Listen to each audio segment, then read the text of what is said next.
Vamos a hablar ahora sobre la resurrección, ¿no? Entonces, Jesús fue sepultado. Eh, el credo dice que descendió a los infiernos. Este es un tema que a veces la gente pregunta de qué se trata. Eh, y entonces uno podría decir, descendió al infierno de los condenados. ¿Qué quiere decir esto? ¿A dónde es que fue? Bueno, la palabra infierno, bíblicamente, se entiende el estado en el cual no se ve a Dios, la ausencia de Dios, ¿no? Entonces, en realidad, Jesús no va a encontrarse con las personas que están condenadas definitivamente, sino a lo que llamaba el limbo de los justos, eh, o el limbo de los justos o el seno de Abraham. Eh, Había en el Antiguo Testamento muchas personas buenas y muchas personas santas que todavía no habían podido entrar al cielo porque Jesucristo no había muerto. Es como que las puertas del cielo se abren para aquellos que vienen después de la resurrección del Señor, ¿no? Después de la muerte y la resurrección del Señor. Hay un salmo que dice que subiendo a lo alto llevó cautiva la cautividad. O sea, Jesús, al subir a los cielos, al resucitar, se lleva al cielo, digamos, a todas aquellas personas que todavía no habían podido entrar al cielo porque Jesucristo todavía no había muerto y resucitado. Entonces, la muerte y la resurrección del Señor son la causa de que aquellos hombres puedan entrar a disfrutar para siempre de la vida eterna, ¿no? Bueno, el tercer día resucitó entre los muertos, ¿no? Dice el credo, nos lo cuentan las escrituras, nos lo cuentan los evangelios, y entonces se cumple aquello que había dicho Jesús, ¿no? Nadie me quita la vida, yo entrego mi vida y yo la vuelvo a tomar, ¿no? Él resucita por el poder del Padre y con la intervención del Espíritu Santo, pero también por su propio poder, ¿no? Siempre cuento una anécdota que a mí me gusta mucho. Es un chico que se llamaba Franco, que era de familia italiana, y el padre era un chico chiquito, ¿no? Tendría, qué sé yo, 4 años, 5 años. Entonces, el padre le había regalado una Biblia, un evangelio con ilustraciones. Entonces, claro, el chico veía, ¿no?, cómo en la pasión a Jesús lo golpeaban los soldados romanos, y el chico se enfurecía, ¿no? O sea, tenía el Tano era chico, pero tenía sangre, tenía mostaza el tipo. Entonces, el tuco, digamos, le salía, le circulaba por las venas, ¿no es cierto? Entonces, claro, el tipo se ponía pésimo y con que Jesús le pegara, ¿no? Dice, ¿por qué le pegan a Jesús si Jesús es bueno, ¿no? Bueno, entonces el padre le preguntaba, le dice, Franco, ¿cuál es la parte del Evangelio que más te gusta? Entonces Franco dice, la parte del Evangelio que más me gusta es cuando resucita Jesús, porque Jesús resucitó con poder y levantaba el brazo, ¿no? O sea, como diciendo, resucitó con poder. Entonces veía, ¿no es cierto?, a los romanos que lo habían golpeado, que han sido injustos con Jesús, y los veía tirados ahí en el suelo. Entonces eso, el tipo se copaba con Jesús, que había resucitado con poder. Bueno, la resurrección del Señor es el motivo de nuestra esperanza, ¿no? San Pablo decía, si nosotros creemos en Cristo solamente para esta vida, somos los más desgraciados de todos los hombres. Es decir, nosotros efectivamente creemos en que el Señor murió por nosotros y que el Señor resucitó. Y lo que sucede en la vida de Jesús es, de alguna manera, como la prueba de lo que Él es capaz de hacer. Si Cristo no hubiera resucitado, nos hubiera pasado como le pasó a todos los discípulos, que después de la muerte de Jesús están absolutamente destruidos, ¿no? podemos imaginarnos lo que fue para los apóstoles, ¿no? El prendimiento de Jesús, y quizás haber contemplado desde lejos, ¿no? Todo lo que Jesús sufrió. Y bueno, ellos ya no tenían esperanza. Los discípulos de Maús, por ejemplo, esa escena en donde los discípulos de Maús se van a su pueblo, ¿no? Se van de Jerusalén, camino de Maús, que era el pueblo de ellos, porque ellos se van porque ellos se habían jugado por Jesús, habían puesto todas sus fichas en Jesús, y ya no tenían, digamos, más esperanza de que, eh, así se lo dicen, ¿no? Cuando Jesús se les aparece, dice, nosotros creíamos que Él iba a redimir a Israel, ¿no? Estábamos hablando de Jesús, un varón poderoso, en obras delante de Dios y de los hombres. Nosotros creíamos que Él era el que iba a redimir a Israel, pero, bueno, los judíos lo entregaron en manos de los romanos y lo crucificaron y lo mataron, y este ya es el tercer día, ¿no? Es cierto que han venido algunas mujeres a decirnos que ha resucitado, pero nosotros no les hemos creído. Entonces, esos hombres habían perdido toda esperanza. La vida para ellos no tenía ya mucho sentido, ¿no? Porque se habían jugado y habían perdido, ¿no? Bueno, y a nosotros muchas veces nos puede pasar también, ¿no? Que la vida que nos toque vivir sea una vida difícil, sea una vida que está llena de cosas complicadas, ¿no es cierto? Hay veces que no, que hay veces que la gente tiene una vida más o menos feliz, bastante feliz. Hay mucha felicidad en esta vida, no lo vamos a negar. Hay muchas cosas maravillosas, muchas cosas espectaculares. Pero nosotros hemos sido creados para una felicidad eterna. Y esto es lo que nosotros tenemos que tener en cuenta, ¿no? Y además es lo que nosotros predicamos. Nosotros, ¿en qué creemos? ¿Por qué cosa nos jugamos los cristianos? Nosotros, los cristianos, nos jugamos porque creemos que existe esa felicidad eterna, que consiste, el cielo es la felicidad eterna, el cielo es contemplar para siempre a la fuente de todos los bienes, ¿no? Si las cosas de esta tierra, yo siempre digo, ¿no? Si las cosas de esta tierra dan, no lo digo yo, o sea, es lo que a uno le llena el corazón, ¿no? Sabemos que en esta tierra hay cosas muy buenas, maravillosas, y que nos dan grandes alegrías, ¿no? Entonces, pero sabemos que también está el autor de todas esas alegrías. Y el autor de todas esas alegrías es más grande que todas esas alegrías juntas. Y si nosotros lo que nos espera es una felicidad que es para siempre, que es eterna y que es infinita, eso vale la pena, ¿no? Por eso vale la pena actuar. Esto es lo que predicaban los apóstoles, ¿no? Los apóstoles predicaban a Jesús y Jesús resucitado, ¿no? Así decían los apóstoles, lo que nosotros hemos visto, lo que nosotros hemos oído, lo que nuestras manos han tocado acerca del verbo de vida, eso es lo que nosotros les predicamos. Y se los predicamos para que la alegría de ustedes sea completa, igual para que participen de esa misma alegría que nosotros tenemos, ¿no? Ese es el gran mensaje del cristianismo, es esa felicidad eterna que nos produce la unión definitiva para siempre con el autor de todos los bienes, ¿no es cierto?, que es Dios. Por eso la resurrección de Jesús es el primero de los anuncios, es el más importante de los anuncios, es el amor de Dios que triunfa sobre la muerte, ¿no? Me encanta no sé si vieron ahora hace poquito, han pasado, está saliendo bastante seguido un videíto muy corto de Juan Pablo II, donde dice, Dios es más fuerte. ¿Vieron ese vozarrón que tenía Juan Pablo II? Dice, Dios es más fuerte. El amor siempre triunfa.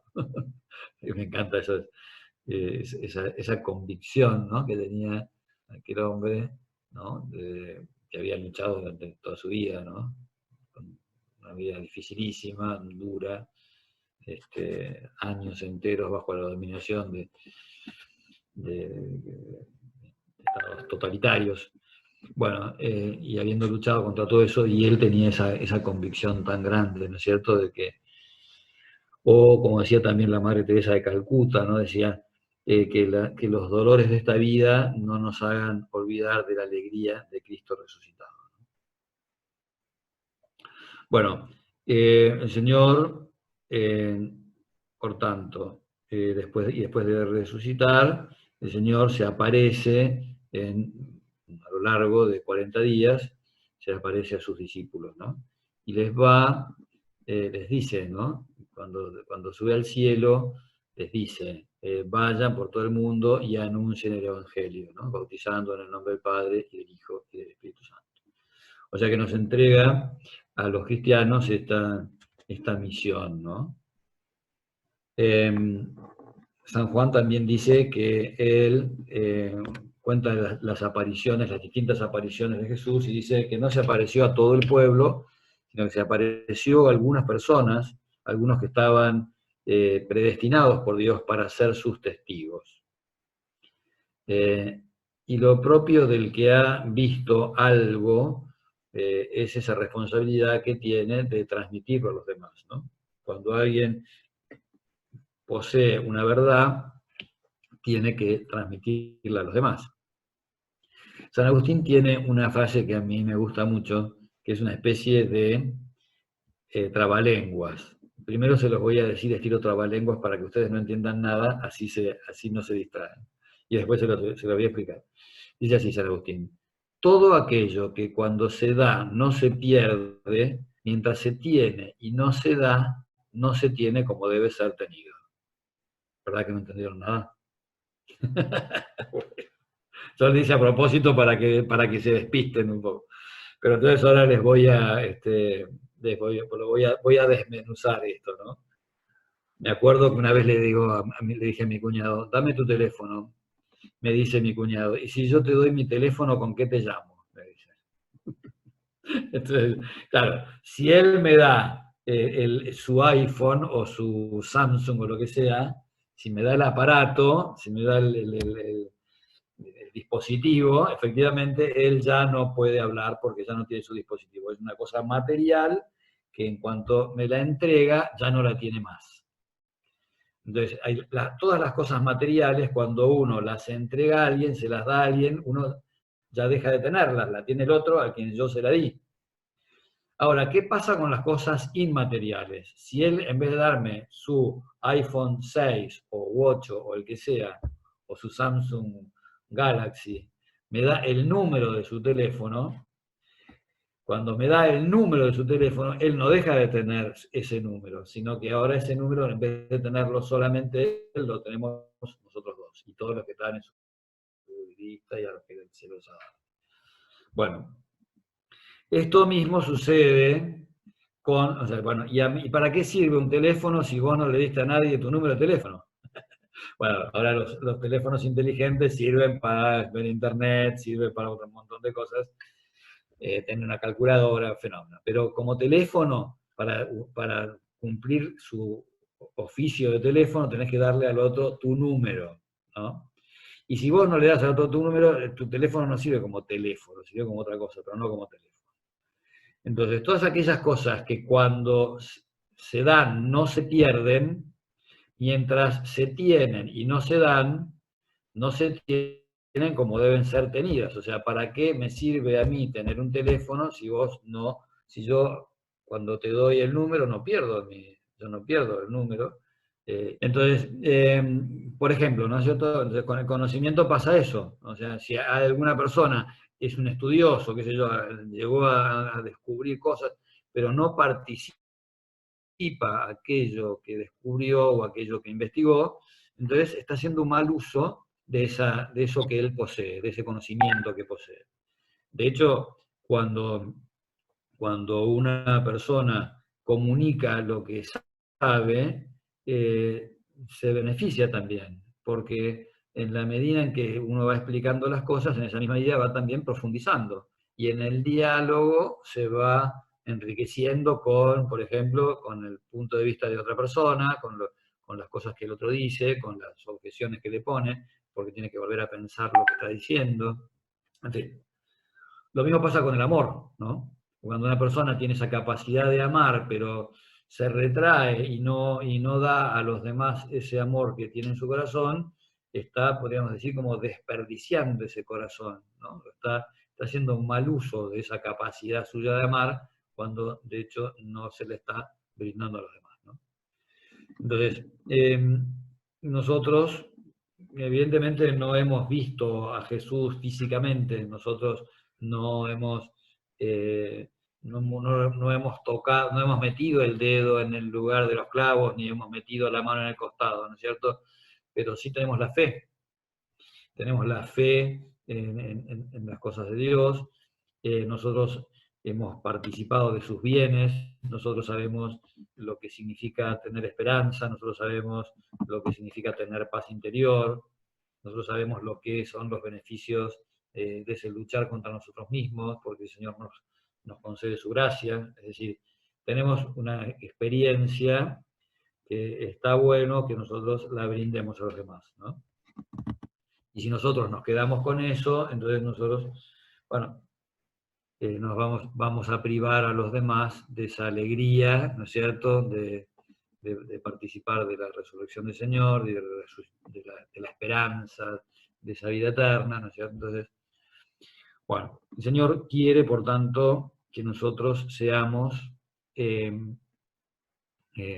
anunciemos su doctrina, ¿no? Bueno, y después de darnos esos testimonios de su resurrección y después de darnos esa misión, el Señor se va nuevamente al cielo, ¿no? Está sentado a la derecha del Padre, dice el, el credo, ¿no? ¿Qué significa esto de estar sentado a la derecha del Padre?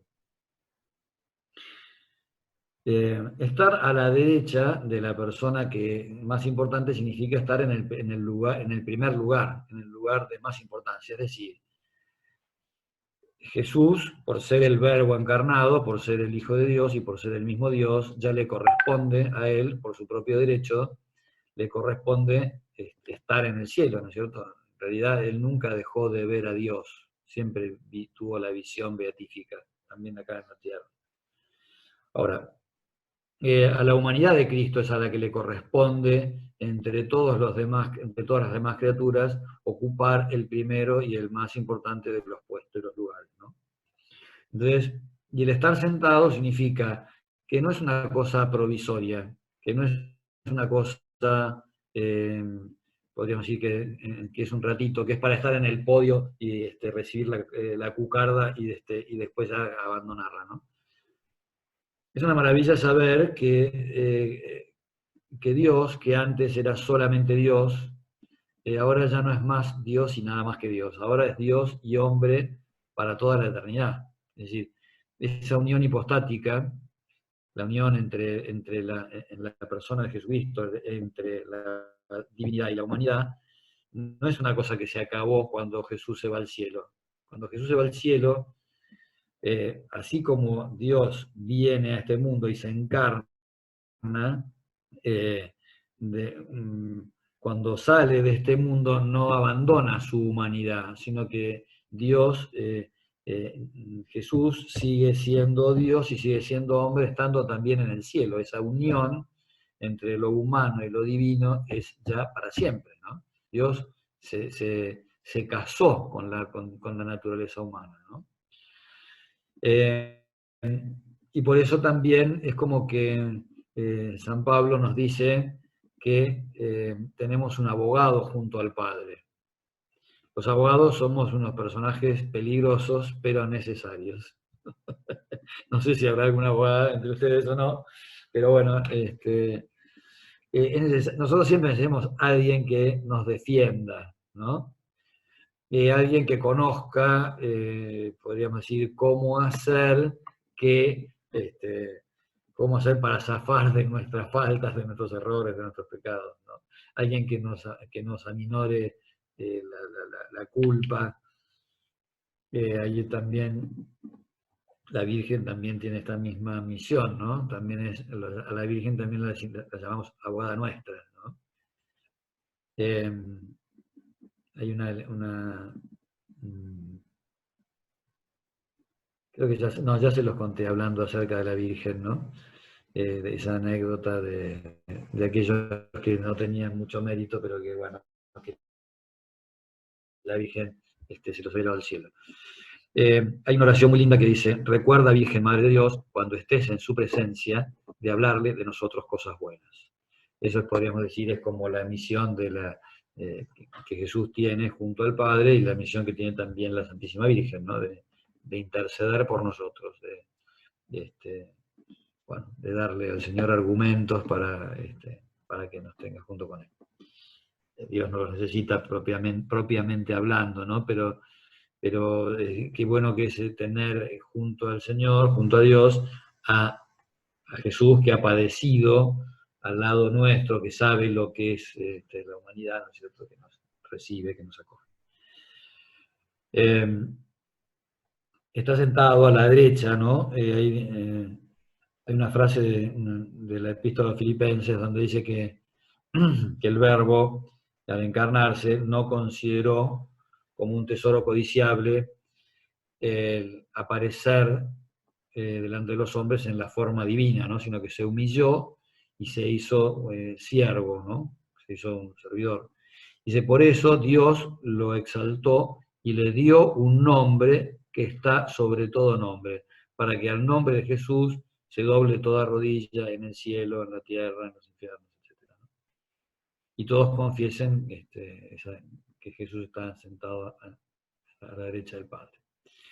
Bueno, entonces Jesús, como hombre, la humanidad de Cristo, ¿no es cierto?, es la que está sentada a la derecha del Padre, porque ha merecido ese honor por haberse humillado, por haber entregado su vida, ¿no?, por haber servido a sus hermanos más pequeños.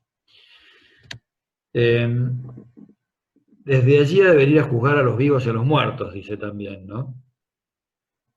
Esta es también el anuncio, ¿no? O sea, el mismo Jesús dice que el Hijo del Hombre vendrá, ¿no?, al final de los tiempos. Y nosotros sabemos que Jesús vino por primera vez, como se dice, en la humildad de la carne, y después vendrá por segunda vez con su poder, ¿no?, con toda su gloria. Él mismo dice, ¿no?, que cuando venga el Hijo del Hombre, llamará a algunos a su derecha y algunos los pondrá a la derecha y otros a la izquierda, ¿no? Y a los que están a su derecha les dirá: vengan benditos de mi Padre, porque tuve hambre y me dieron de comer, tuve sed y me dieron de beber. Y a los que están a la izquierda les va a decir, ¿no?, que ustedes tuve hambre y no me dieron de comer, tuve sed y no me dieron de beber. O sea, y va a retribuir a cada uno según sus obras, ¿no? Ese va a ser el momento del juicio definitivo, del juicio final. Nosotros sabemos, lo que la Iglesia nos enseña, es que en realidad existen dos juicios, ¿no? Uno que es el juicio particular, que es el que se produce al final de la vida de cada uno de nosotros, ¿no? Cuando nos morimos, ahí está sellado nuestro destino definitivo, ¿no? O sea, según haya sido nuestra vida y según haya sido nuestro amor a Dios y según haya sido, sí, sobre todo nuestro amor a Dios y como consecuencia de eso también el arrepentimiento de nuestros pecados, será también ese destino último que nosotros tengamos. Ese destino último, ese destino definitivo, se juega en el momento de nuestra muerte, ¿no? Entonces uno dice, bueno, pero ¿y qué razón de ser tendrá entonces el juicio final? El juicio final va a haber, se puede revisar esa sentencia, será como una apelación. Vieron que uno está en los tribunales,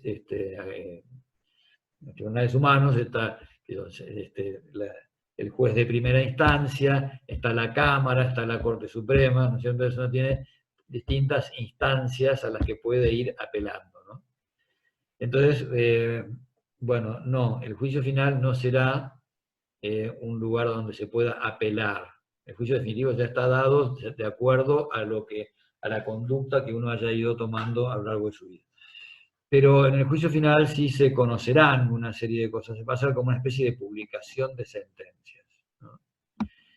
El juicio final es donde saldrán a la luz, digamos, las cosas buenas y las cosas malas que han sucedido y que han hecho las personas a lo largo de su vida, ¿no?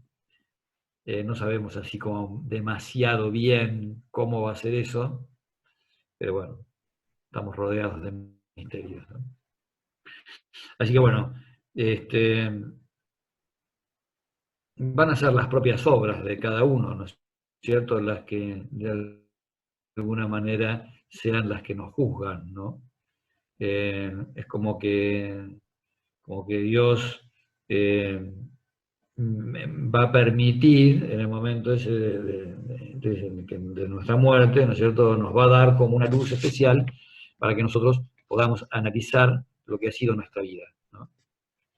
Y entonces, bueno, ahí nosotros es donde veremos cuál es lo que verdaderamente nos corresponde. Así que bueno. ¿Que les ocurre alguna cosa? Yaren. Tenés que hacer algo con tu micrófono. Ahí está. Me quedaron como dos cosas. Uno es el tema del dolor, pensando en la pasión de Jesús. Es un temón cuando uno tiene que explicar el sentido del dolor, que a veces me resulta difícil. No sé si la palabra o la definición es Dios lo quiere o Dios lo permite. Y otra que usted lo acaba de mencionar, que yo, cuando dice descendió a los infiernos, no había infierno en ese momento. No había. Bueno, vamos, te contesto la primera y después la otra.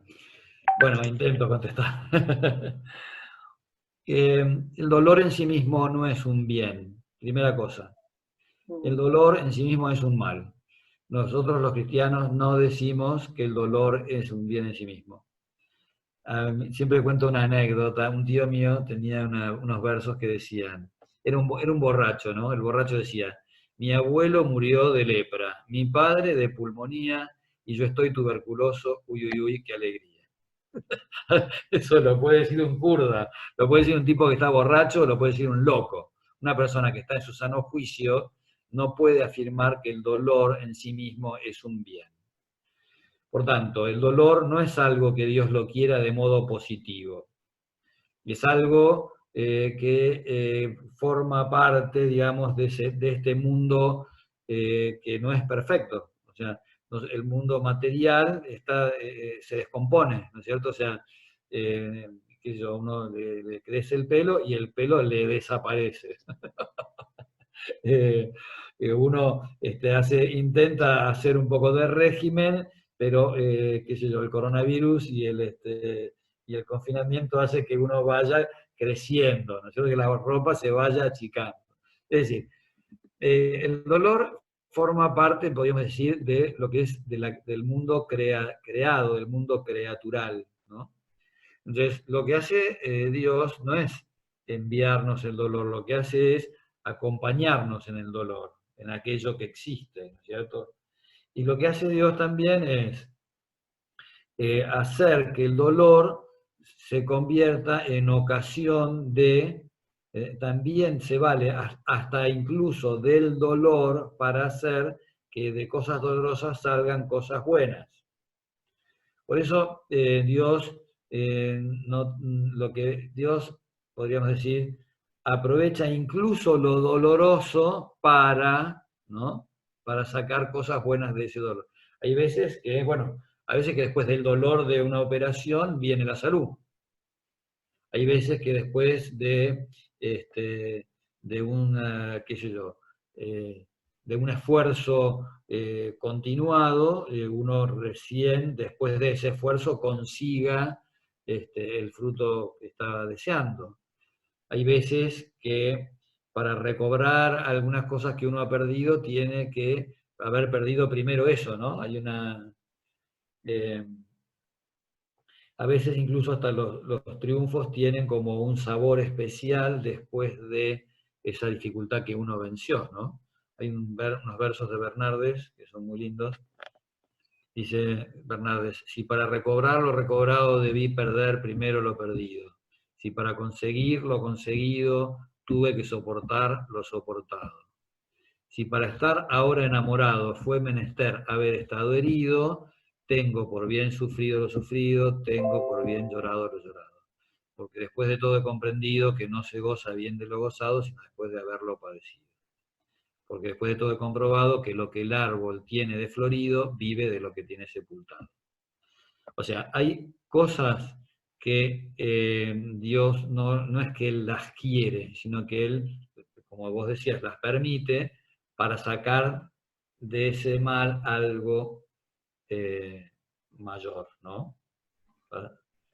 San Agustín decía: Dios nunca permitiría un mal en ninguna de sus criaturas si Él no fuera capaz de sacar de eso un bien mayor, ¿no? Entonces, incluso el pecado, Dios lo permite y Dios sabe que va a sacar un bien mayor. O sea, la liturgia de la Iglesia, la liturgia de Pascua, habla de esa feliz culpa de Adán, digamos, que nos trajo, que nos mereció a Jesús como Redentor.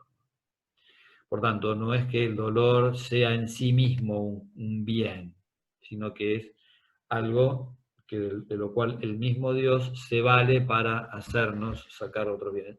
A veces nosotros no conseguiríamos ese bien si no fuera a través del dolor. Por ejemplo, el mismo, no todos los dolores traen consigo eso, ¿no? Porque, por ejemplo, los dos ladrones que estaban junto a la cruz del Señor, el buen ladrón se encontró con el cielo, o sea, se encuentra con Jesús en la cruz. No lo había encontrado Jesús a lo largo de toda su vida, se lo encuentra en la cruz, ¿no? El otro no lo supo aprovechar, tuvo la posibilidad de aprovecharlo y no lo aprovechó, ¿no? Pero estaba en justo castigo por sus culpas. Esa es la primera. Y la segunda era lo de, sí, bueno, no, sí, el infierno en realidad no es un lugar. El infierno, ¿hablamos de eso ya o no? Todavía no hemos hablado de eso, ¿no? Bueno, ¿cuánto tiempo tenemos, José? ¿Cuánto nos quedan? 5 minutos? minutos. 5 minutos. Bueno. ¿Le alcanza? No sé si nos va a alcanzar. Bueno, voy a intentarlo. Miren, hay esto es una anécdota, ¿no? Es de un libro, de un libro. Es una ficción, ¿no? Había un monje que estaba en su celda y entonces se le aparece Voltaire. Voltaire era un enemigo de la Iglesia, un enemigo declarado de la Iglesia, era blasfemo, y entonces había muerto, ¿no? Se le aparece Voltaire muerto al monje que estaba en su celda. Entonces Voltaire le pregunta al monje si está en el cielo o en el infierno. Y Voltaire le dice que está en el infierno. Entonces le dice el monje: a mí me dijeron que siempre Dios te da una última oportunidad antes de morirte. ¿A vos te dio esa oportunidad? Y Voltaire le dice: sí, te voy a contar cómo fue. Cuando yo estaba a punto de morirme, se me aparece el crucificado, porque ni siquiera quería llamarlo por su nombre. Se me aparece crucificado con un pergamino en la mano derecha y una pluma en la mano izquierda. Y entonces me dice: esta es tu sentencia de condenación, yo no la voy a firmar. Se produce un silencio. Entonces dice: bueno, dice el monje, estarás pensando que yo firmé, porque si primero te dije que estaba en el infierno y después te dije que él no iba a firmar, quiere decir que yo firmé. Y yo sí, yo firmé.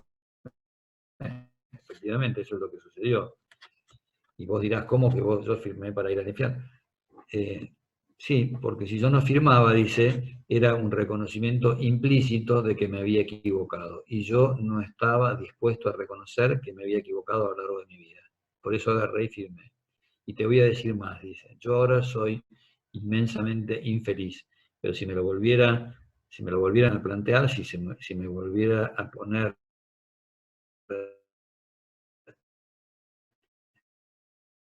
esta misma oportunidad, el infierno. El infierno no es algo que Dios hizo, el infierno es algo que Dios no puede impedir.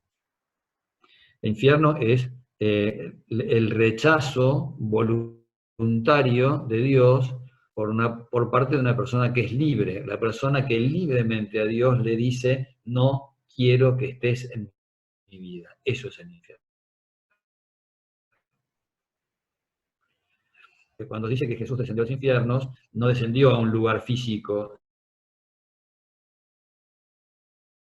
sino que personas que todavía no gozaban de esa presencia de Dios. ¿Responde eso a tu pregunta? Sí.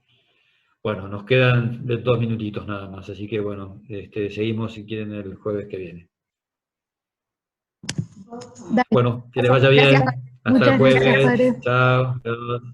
Gracias, José.